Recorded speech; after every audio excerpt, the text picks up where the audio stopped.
Alors, d'abord, donc en fait, cette présentation, elle vient de Toulon, hein, Toulon, entre Marseille et Nice.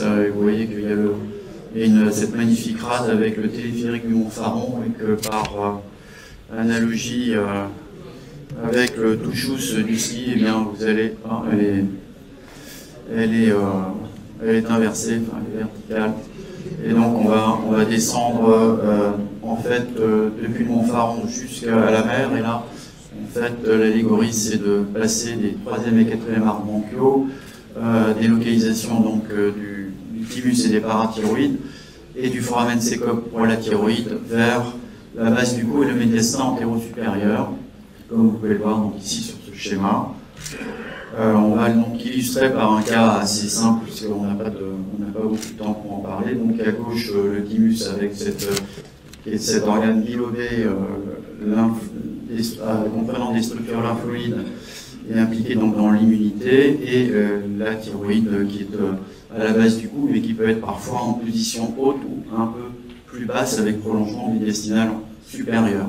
Un cas clinique, un seul, donc c'est une patiente de 30 ans qui est sédentaire, assez grande fumeur avec un IMC élevé, pas de contraceptifs oraux, et qui arrive en urgence pour une suspicion d'embolie pulmonaire avec une grosse oppression thoracique. Elle est tachycarde, les dédimères sont positifs, et en plus elle a des édèmes des membres inférieurs, donc il y a tout pour dire il y a une embolie pulmonaire avec phlémite des membres inférieurs ou hydrocave. La saturation d'oxygène néanmoins est normale, le CG est normal, il n'y a pas de bloc de branche 3.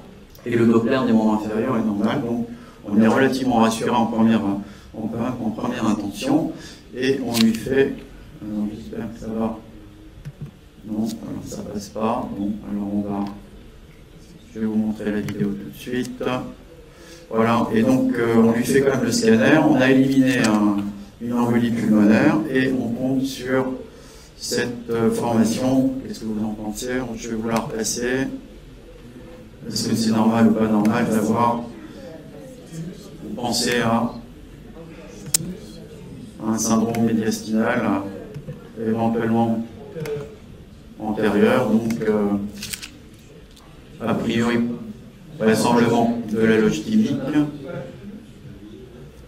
et la densité est homogène à 35-40 et elle se rehausse très peu, de façon homogène, donc il n'y a pas de calcification, il n'y a pas de caractère bilobulé typique qui pourrait faire évoquer, comme nous l'a appris Benoît Gaillet ce matin, une hyperplasie vraiment sans aucune arrière-pensée. Il n'y a pas de signe invasif et il n'y a pas d'adénomégalie ni de nodule pulmonaire. Et je vous montre quand même le caractère rectiligne, mais convexe cette fois-ci vers l'avant. Donc Benoît, vous avez parlé du caractère concave vers l'avant, rectiligne et concave vers l'avant, et relativement symétrique avec une densité homogène, l'absence de calcification, l'absence de kystisation. Et là, malheureusement, on a quand même une hypertrophie assez nette mais symétrique.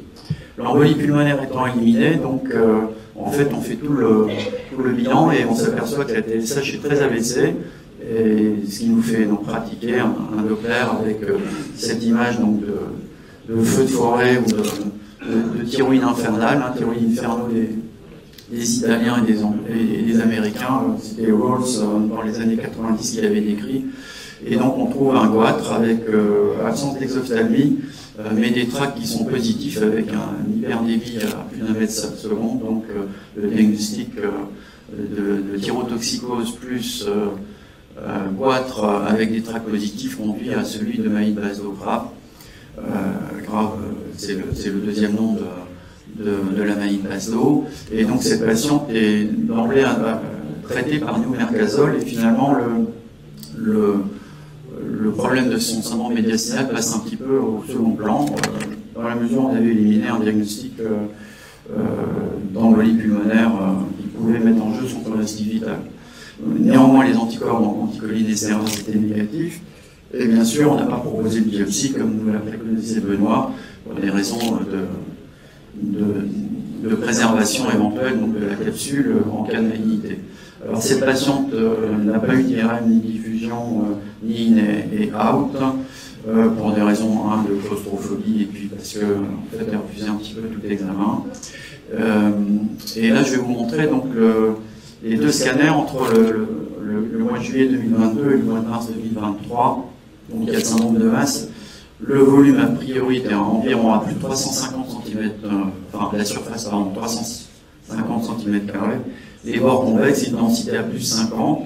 Et puis vous voyez qu'après 9 mois de néomercazole, il y a une réduction drastique du volume, avec néanmoins quand même toujours une densité un petit peu élevée, mais Benoît nous a dit que la densité des hyperplasies thymiques peut être relativement conservée et non sans métaplasie adipeuse, y compris chez patients âgés, il parlait que s'agissait des patients jeunes, et avec une densité à plus 10, donc il y a une réduction à la fois du volume à plus de 50% et une réduction très nette de la densité.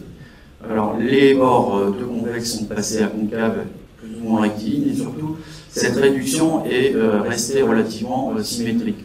Alors, en lisant la littérature, on s'aperçoit que l'hyperplasie thymique de Murakami, eh bien, elle peut être diagnostiquée par le calcul à la fois du volume et de la densité. On s'aperçoit que finalement, Murakami avait fait donc des cohortes, avait étudié des cohortes de patients sans donc contrôle sans maladie de base d'eau et avec maladie de base d'eau, et vous voyez qu'il y a une modification significative de la densité et du volume entre les patients qui n'ont pas de maladie et les autres qui en ont.